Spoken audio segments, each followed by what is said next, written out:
अस्सलाम वालेकुम, क्या हाल है आप सबका। अल्हम्दुलिल्लाह मैं बिल्कुल ठीक हूँ। इस दुआ और उम्मीद के साथ कि आप जहाँ भी हों शादो आबाद हों। आज के व्लॉग का आगाज़ करते हैं। आज देखिए किस कदर खूबसूरत मौसम है। मैं सुबह वॉक के लिए आई थी तो मुझे ना ये बहुत प्यारा व्यू लगा। इस तरह से झील में से ऐसे स्टीम सी निकल रही थी, भाप थी, धुंध थी, जो भी था। वीडियो में तो इतनी क्लियर नहीं आई लेकिन देखने में ये बहुत ही खूबसूरत लग रहा था। तो मैंने एक छोटा सा क्लिप लिया आपके साथ शेयर करने के लिए। तो मैं घर आई, घर आके तो मैंने नाश्ता किया। आज मैंने बहुत हैवी नाश्ता किया था। मैंने मकई की रोटी और उसके साथ मैंने सरसों का साग खाया था नाश्ते में। चूँकि आज बहुत लंबा दिन है तो मैंने सोचा क्यों ना आज आपके साथ शेयर करती हूँ कि मैं किस तरह से अपनी जो महीने की ग्रोसरीज होती हैं, जो फ्रोज़न फूड्स होते हैं, उनको फ्रीज़ करके रख लेती हूँ बच्चों के लंच बॉक्स के लिए, या कोई गेस्ट अचानक से आ जाए। क्योंकि ये पाकिस्तान तो है नहीं कि कोई अचानक से आ जाए तो आप फ़ौरन जाके तो बेकरी से सामान लें। यहाँ पे आसपास तो बेकरी है भी नहीं, बहुत दूर होती हैं और इस तरह की चीज़ें बहुत मुश्किल से मिलती हैं जो कि हलाल हों। तो इसलिए फिर मैं महीने की चीज़ें इसी तरह से बना के रख लेती हूँ। तो सबसे पहले तो मैंने शामी कबाब बनाए, वही सिंपल रेसिपी जो सबको ही आती है उसी तरीके से मैंने भी बनाए थे। और मैंने इसमें साथ थोड़े से आलू भी ऐड करती हूँ। कुछ लोग ऐड करते हैं, कुछ नहीं ऐड करते। तो मैंने बस फिर इस तरह से शामी बना के तो मैंने इनको मिक्स करके तो इनकी शेप दे के तो मैंने इनको इस तरह से फ्रीज़ कर दिया था। फिर मैंने चिकन लेग्स ली थी, उनको भी मैंने अच्छी तरह से धो के उसको मैंने स्किन नहीं थी उतारी, क्योंकि मैं इसको एयर फ्राई में बनाती हूँ। तो एयर फ्राई में अगर आप इसको ओवन में बनाएं या एयर फ्राई में बनाएं तो स्किन लगा के या आप इसको बेक करें तो ये बहुत ही अच्छे मज़े के बनते हैं मॉइस्चराइज़र। अगर आप स्किन उतार के बनाएं ना तो ये बहुत ड्राई हो जाते हैं। अगर आप स्किन नहीं खाना चाहते दैट्स फाइन, जब ये पक जाएँ तो फिर आप इसके ऊपर से स्किन उतार सकते हैं बेक करने के बाद। अदरवाइज़ ये बहुत ड्राई हो जाते हैं ओवन में या एयर फ्राई में अगर आप विदाउट स्किन बनाएं तो। मैंने चिकन को धो के तो मैंने उसके ऊपर चिकन लेग्स के ऊपर कट्स लगाए थे, वही जो सिंपल तरीके से लगाते हैं, सबको ही लगाना आता है। मैंने भी वैसे ही कट्स लगाए थे।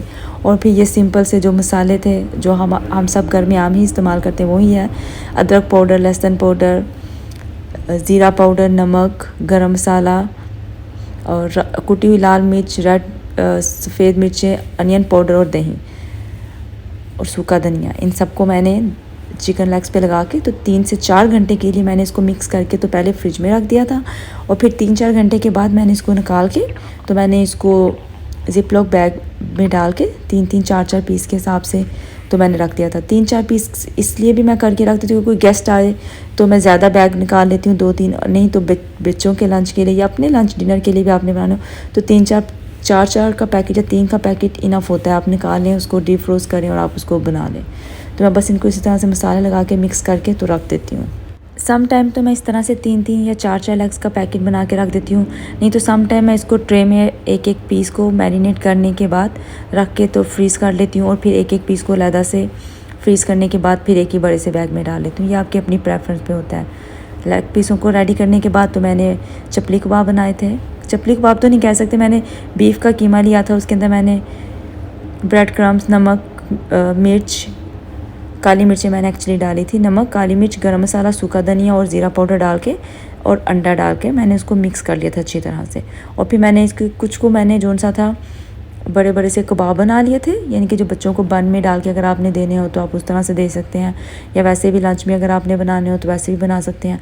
और कुछ जो कीमा था का जो मिक्सचर था उसको मैंने ऐसे ही ज़िप-लॉक बैग में डाल लिया था कि अगर कभी कोफ्ते बनाने हों या रेशमी कबाब बनाने हो या गोला कबाब बनाने हो तो आप यही मिक्सचर निकाल के तो बना लें। इससे भी बहुत ही मज़े के बनते हैं, ये बहुत सिंपल और क्विक हो जाता है।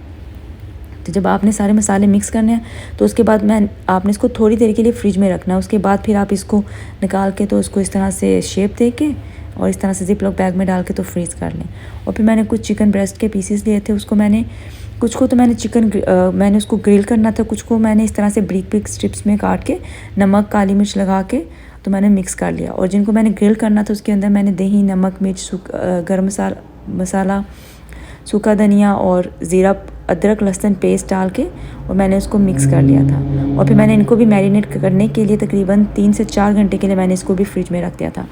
3 से 4 घंटे के बाद मैंने इसको निकाला था और जो चिकन था ग्रिल करने के लिए उसको मैंने ग्रिल कर लिया था। मैं इसको इसी तरह से ग्रिल करके रख लेती हूँ, ये बहुत इजी हो जाता है क्योंकि जब आप ग्रिल करके रखते हैं तो ये चिपकता भी नहीं है एक दूसरे के साथ। और ये जितना आपको चाहिए होता है आप निकालें बच्चों को लंच में देने के लिए या किसी बन वगैरह में डाल के भी आप खा सकते हैं, ये बहुत मज़े के लगते हैं। और जो चिकन स्ट्रिप्स काटी थी उनको मैंने इस तरह से अंडा और ब्रेड क्रम्स लगा के तो मैंने फ्रीज़ कर लिया था। इसके अलावा मैंने रोल बनाए थे। रोल के लिए मैंने आलूओं को अलहदा से उबाल लिया था, चिकन को मैंने अलहदा से उबाल लिया था। मैंने रोल बनाए थे और साथ में मैंने बनाए थे फिंगर कबाब भी बना के मैंने रख लिए थे। तो ये जब आलू और ये चिकन उबल गए थे तो मैंने आलू को पील करके तो मैंने उसको मैश कर लिया था, और जो चिकन था उसको मैंने निकाल के उसके मैंने ब्रिक ब्रिक पीसीज में उसको कर लिया था। जो यखनी थी वो मैंने रख ली थी। यखनी जो सी है वो फेंकने की कोई ज़रूरत नहीं है, अगर आप सूप वगैरह बनाएं तो उसके लिए काम आ जाती है, तो इसलिए मैंने उसको फ्रीज़ कर लेती हूँ यखनी को भी। तो मैंने ये आलू लिए थे, थोड़े से मैंने जो आलू उबाले थे उसमें से हाफ़ मैंने कर लिया था चिकन को और आलू को। हाफ़ आलू लिए थे, उसमें मैंने हाफ़ चिकन लिया, उसके अंदर मैंने नमक काली मिर्च डाल के और साथ में ये ब्रिक ब्रिक प्याज, सब्ज़ मिर्चें, मक्खन, नमक, सूखा धनिया, गरम मसाला डाल के तो मैंने इनको मिक्स करके मैंने इस तरह से एक मिक्सचर रोलों के लिए तैयार कर लिया था। ये रोल बनाने के लिए, ये ब्रेड रोलों के लिए ये बहुत ही मज़े के, बहुत ही डिलीशियस बनते हैं। मैंने ब्रेड ली थी, मैंने ब्रेड के कॉर्नर को कट करके उसको मैंने अच्छी तरह से बेल के फ्लैट कर लिया था, उसको मैंने एक रोल पट्टी की शेप दे दी थी। और जो ब्रेड के कॉर्नर थे उनको मैंने हल्का हल्का सा पानी लगा लिया था। आपने ब्रेड को पानी में डिप नहीं करना, ठीक है। आपने हल्का सा जो उसके कॉर्नर है आप उसको डिप कर लें, या फिर बेस्ट होता है कि आप उसको हाथ से लगा लें। फिर उसके ऊपर मिक्सचर रख के जिस तरह हम रोल पट्टी को रोल करते हैं उसी तरह से हमने इसको रोल करना है, और जो इसके एजेस हैं हमने उनको अच्छी तरह से बंद कर देना ताकि ये खुले नहीं। ये बहुत ही मज़े के बनते हैं। फिर जब आपने इसको फ्राई करना है, आपने सिर्फ सिंपली इसको जिस तरह हम शामी कबाब को के लिए अंडे को फेंट के उसमें शामी कबाब को बनाते हैं, बिल्कुल वैसे ही आपने अंडे को बीट करना है, उसके अंदर आपने रोल को बना लेना है। ये बहुत बड़ा रोल है, इसको मैं 2 पीसेस में कट करके और मैं इसको इस तरह से ट्रे में डाल के तो फ्रीज़ कर लूँगी। जब ये फ्रीज़ हो जाएंगे तो फिर मैं इसको जिप लॉक बैग में निकाल लूँगी। जो बाकी आलू थे और चिकन था उसके अंदर मैं हल्के से नमक और काली मिर्च डाल के तो मैंने उसको छोटे छोटे से फिंगर कबाब्स बना लिए थे। अगर कोई गेस्ट आ जाए तो उनके लिए भी चाय के साथ रखने के लिए ये बहुत मज़े के लगते हैं, और अगर बच्चों को लंच में भी आपने देना हो तो भी ये बहुत ही मज़े के होते हैं। बच्चे इनको बहुत पसंद करते हैं, मेरा बेटा तो बहुत शौक से खाता है। इसके अलावा मैंने समोसे बनाए थे। समोसों में के लिए वही आलू की पीठी बनाई थी, जो हमें नमक, मिर्च, कुटी सुरख मिर्च और ज़ीरा डाल के, और ये मैंने बाज़ारी पट्टी ही यूज़ की थी, और मैंने उसके समोसे बना लिए थे। और साथ में मैंने स्प्रिंग रोल बनाए थे। मैं स्प्रिंग रोल में चिकन नहीं डालती, मैं सिर्फ बंद गोभी, गाजर, नमक, काली मिर्च, थोड़ा सा सिरका, सोया सॉस और चिली सॉस डाल के मैं इसको तेज़ आग पे ही पकाती हूँ। जैसे इसका पानी खुश्क हो जाता है तो मैं साथ ही उसको उतार के ठंडा करके तो मैं इस तरह से समोसा पट्टी में डाल के तो रोल बना लेती हूँ। इनको भी मैं ऐसे फ्रीज़ कर लेती हूँ तो ये बहुत ईजी रह जाते हैं। इसके अलावा मैंने कुछ चिकन ब्रेस्ट के पीसेस लिए थे, उसको मैंने नमक और काली मिर्च लगा के तो मैंने उसका कीमा बना लिया था घर में ही चॉपर से। फिर मैंने इसके अंदर प्याज और अंडा डाल के तो मैंने इसको अच्छी तरह से मिक्स किया था, और फिर मैंने इसको थोड़ी देर के लिए फ्रिज में रख दिया था। तकरीबन 1-2 घंटे बाद मैंने इसको फ्रिज से निकाल के तो मैंने इसके चिकन नगर्स की शेप मैंने इसको दे दी थी। मैं इसको इसी तरह से बना के रखती हूँ कि जब मैंने इसको फ्राई करना होता है या बेक करना होता है उस टाइम मैं इसको अंडे या ब्रेड क्रम्स लगा लेती हूँ, या सम टाइम मैं इसको कॉर्नफ्लोर लगा के और अंडा लगा के और मैदे की कोटिंग कर लेती हूँ। इसके अलावा मैंने चिकन के पीसेस लिए थे, चिकन थाइस के और चिकन ब्रेस्ट के, उसको मैंने सूखा धनिया, नमक, मिर्च और दही लगा के तो मिक्स करके तो मैंने रख दिया था।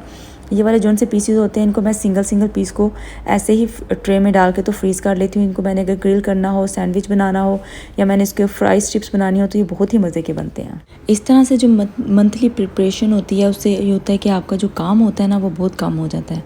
आपको डेली सोचना नहीं पड़ता कि आज क्या बनाएं, बच्चों को लंच में क्या देना है, क्या बनाना चाहिए। काफ़ी ज़्यादा जो आपका काम होता है वो आसान हो जाता है। तो कभी इस तरह से आप बच्चों को लंच में कभी टिक्के भी दे सकते हैं, कभी चपली कबाब दे सकते हैं, कभी सैंडविच बना के दे सकते हैं। चूँकि मैंने आज जो डिनर था वो घर पे नहीं बनाना था, इसलिए मैंने सोचा ये जो काम है इसको मैं ख़त्म कर लूँ। जो मंथली प्रिपरेशन है वो जल्दी से सब चीज़ों को मसाला वगैरह लगा के तो मैं उनको फ्रीज़ करके रख दूँ, ताकि फिर जो बाकी मंथ का काम है वो ईज़िली चलता रहेगा। तो शाम को हम लोग पिज़्ज़ा खाने के लिए गए थे एंजेलिना किचन। इनका पिज़्ज़ा बहुत ही मज़े का होता है।